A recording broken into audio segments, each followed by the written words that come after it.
Angela Merkel, večita kancelarka. U svetu još uvek autoritet, a kod kuće sve više na meti kritika. Šta Nemci zaista misle o Angeli Merkel i da li se bliži kraj njene ere?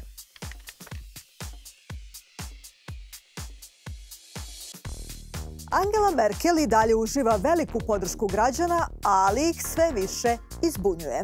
Pogotovo kada se radi o njenoj izbegličkoj politici i načinu vođenja zemlje.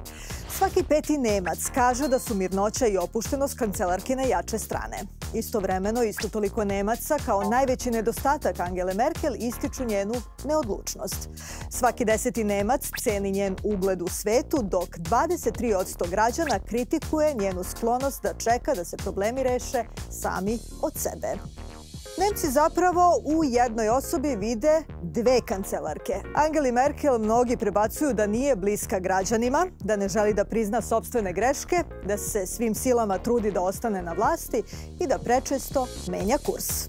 Više od 2/3 Nemaca smatra da je najbolje vreme kancelarke Merkel prošlo. No istovremeno je skoro isti broj ljudi mišljenja da je Angela Merkel dobra kancelarka. Nešto više od polovine ispitanika očekuje da će se aktuelna šefica vlade s tog položaja povući pre kraja mandata 2021. godine. Ali šta je njen plan? Da li je Angela Merkel zaista toliko željna vlasti ili samo čeka pravi trenutak za povlačenje? Rosalija? Ja, auch die Kanzlerin will längst gemerkt haben, dass ihre Ära langsam zu Ende geht. Sie will aber um jeden Preis die Neuwahlen verhindern und erstmal weiter regieren. Den richtigen Exit-Moment darf sie trotzdem nicht verpassen. Angela Merkel hat von der Flüchtlingskrise abgesehen viele Jahre effektiv, geräuschlos und elegant gehandelt.